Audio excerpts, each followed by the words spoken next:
Doesn't this book sound perfect for reading in relation to the Canadian real estate market right now? How Countries Go Broke, The Big Cycle by Ray Dalio. So I just started reading this book and I almost wanted to relate it, at least the first chapter, to Canadian real estate and tie it back to what's happening here in Canada. And I'm not trying to do like a book review or anything like that. I'm just trying to digest the ideas as I read through this book and kind of explain them to you guys simply and show them how they connect to what we're living through right now. At the beginning, he kind of opens the book up with some pretty big questions. Can a country actually go broke? Are there real limits to how much debt governments can pile up? And if there are limits, what does it look like when we hit them? So most of us have these opinions about these questions, but what surprised me about what Ray Dalio says is even top economists and central bankers, they don't really have a clear framework for these types of questions. That's why this guy spent like 50 plus years researching hundreds of crises in different countries to figure out patterns of what we can learn moving forward. And he did write, I believe this is his fourth book, so he's written books about, the changing world order and how he kind of built up his hedge fund into the largest hedge fund in the world. So this is where his idea of the big cycle, big debt cycle comes from. Now let me break it down because I know it can sound a little bit dry, but stick with me here. When credit is easy, meaning borrowing is cheap and banks are willing to lend out, people borrow more, right? That makes sense when you think about it. So these people buy houses, cars, they start businesses with that debt.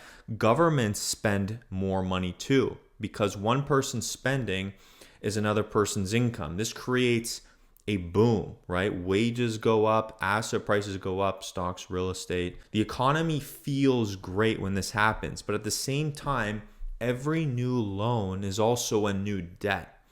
And all those promises have to be met at some point. When the payback period actually comes, people cut spending to make their debt payments. That slows down incomes and it cools asset prices, which we are in right now. That is the phase we're currently in. That push and pull between easy borrowing and painful repayment creates the cycles that we see. We all sort of understand the short-term cycle, right? Recessions and recoveries every 5 to 10 years. This is kind of a normal thing we've seen. But in the book, he tells a really big story, the one that no one talks about, the long-term big debt cycle, the long-term cycle. This happens pretty much once in a lifetime. This is like every 75 to 100 years this happens. So pretty much the last time it happened was right before World War II. Each short-term boom and bust leaves the overall level of debt a little bit higher. By the end, the system is so leveraged that it can't be sustained anymore. And then something forces a reset, defaults, inflation, currency devaluation, or a combination of all those things. So in the book, Dalio compares it to human nature, right? We all love the benefits of credit. It feels good to borrow and to spend, right? So we keep doing it until it becomes a problem, right? Until our credit scores go down, until our incomes are lost. And because these giant big debt busts are so far apart, right? Every 75 to 100 years, we tend to forget how bad they can be. And that's why these patterns keep happening over and over. Now let's compare this to what's happening in Canada right now, especially in our housing market, because this is where it gets very real for us, for you watching this video. Think back over the past decade. Interest rates were near zero, right? The key interest rate was at 0.25%. Mortgage stress tests were easier. Credit was flowing, right? People were easily getting qualified to buy. Not everybody, but it was a lot easier to borrow. And people stretched themselves as far as they possibly could to buy homes. Investors bought multiple properties. They bought 5, 6, 7, 8, 9, 10 condos. One person. Prices doubled in some markets. For a while, it felt like Canadian real estate could only go up, right? And I mean, people still have this mentality that it can only go up, even though it's not going up right now. But that's basically the easy credit phase that Dalio talks about. When borrowing is cheap, everyone piles in, and asset prices, in our case, real estate, shoot up.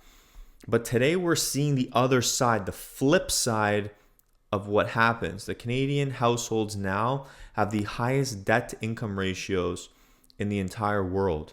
The federal and provincial governments are also running large, massive, in fact, deficits. And interest rates have now gone from record lows to levels we haven't seen in over a decade. The combination of these things is like classic late cycle behavior, big cycle behavior.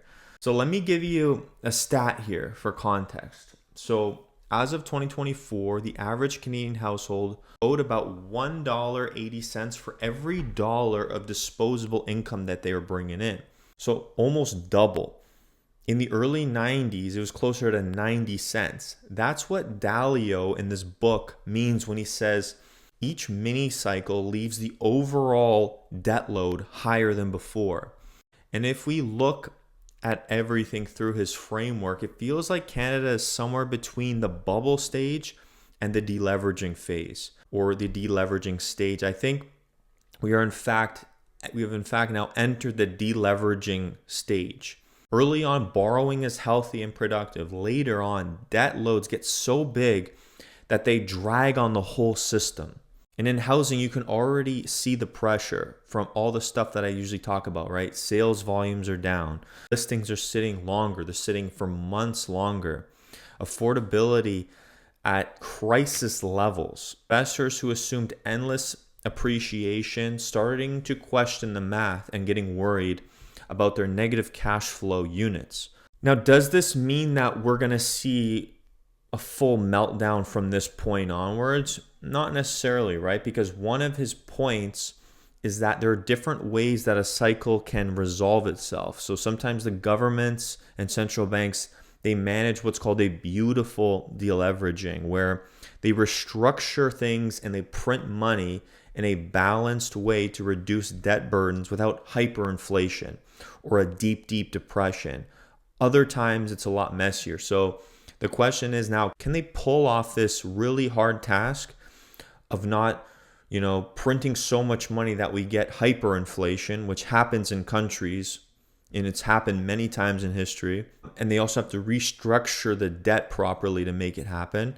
But either way, if they're able to do this or not do it, it's a shift, right? You move from an environment where borrowing more is rewarded, right? If you borrowed a ton of money and bought real estate, you were rewarded. Now you have to be disciplined and prudent, right? That's what actually matters more right now in this part of the cycle. So here's how I'm thinking about this currently, and his framework and his thinking, and how Canadian real estate is right now. In the last decade, you could almost count on prices, going up to cover mistakes. People who stretched for a property often saw their equity growing quickly. But going forward, that's not the case, right? We may see another 5 years, possibly longer, of just this slow grind downwards for real estate. And if we're entering the later part of the big debt cycle, leverage becomes a lot riskier. And you have to be very careful here if you have a lot of debt. This is where the cash flow, savings buffer, and a long-term fundamental approach, this is where it becomes a lot more important than just assuming appreciation will bail you out, right? Having that mindset of like you're speculating, that can really hurt you in this market. Now, I don't want to predict doom and be all doom and gloom, right? We may pass this unscathed, right? But I don't think it's as possible, right? So we still have immigration, right? Obviously, we're seeing the temporary foreign worker numbers drop, but the easy money is gone, right? The easy money period that we had, that's totally gone.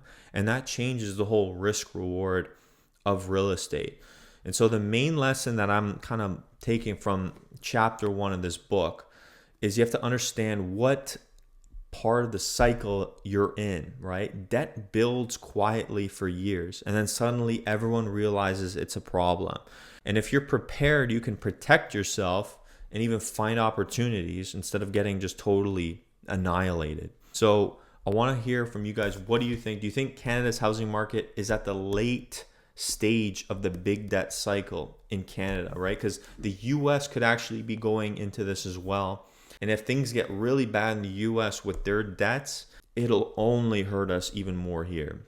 So let me know what you guys think in the comments, and I'll see you in the next one.